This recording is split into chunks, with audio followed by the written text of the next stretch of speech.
parole aux associations.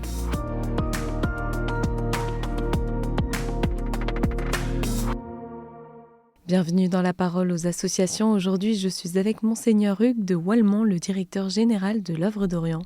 Alors Monseigneur, bonjour. Aujourd'hui, vous avez un message à nous faire passer. On vous écoute. Chers amis de KTO, bonjour. C'est un rapport attendu tous les 2 ans et cette édition 2025 n'a rien de rassurant. L'aide à l'Église en détresse a rendu public son rapport sur la liberté religieuse dans le monde et dresse un constat préoccupant. La liberté religieuse est aujourd'hui menacée pour près des 2/3 de l'humanité. Le rapport distingue 2 grands niveaux de gravité.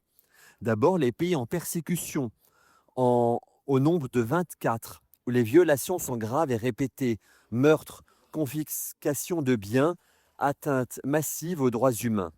On y trouve la Chine, l'Inde, le Nigeria ou encore la Corée du Nord.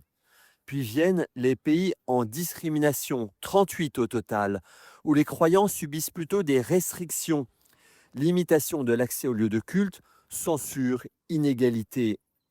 Au total, 62 pays sont concernés, soit plus de 5 milliards de personnes.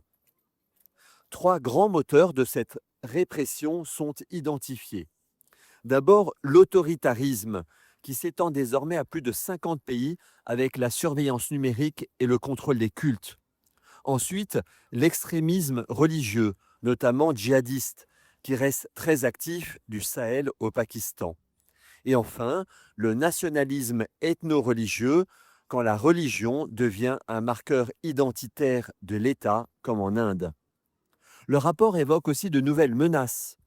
L'usage de l'intelligence artificielle par des régimes autoritaires pour surveiller et sanctionner la foi, mais aussi l'aggravation du crime organisé qui cible les prêtres et les pasteurs, notamment au Nigeria, à Haïti ou au Mexique.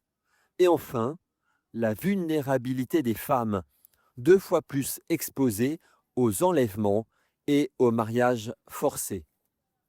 Par son engagement en faveur des droits humains et de la citoyenneté universelle, l'Œuvre d'Orient œuvre à la promotion d'un modèle de société fondé sur la dignité, la liberté et l'égalité de tous.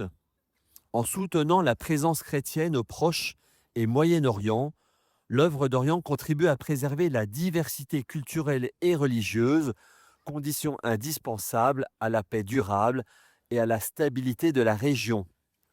La liberté religieuse et de conscience est un droit humain fondamental. La défendre, c'est protéger le bien commun, la paix et notre avenir commun. Restons en communion. À bientôt. Eh bien, merci Monseigneur pour ce partage et je rappelle qu'on peut avoir plus d'informations sur le site internet oeuvre-orient.fr. La parole aux associations.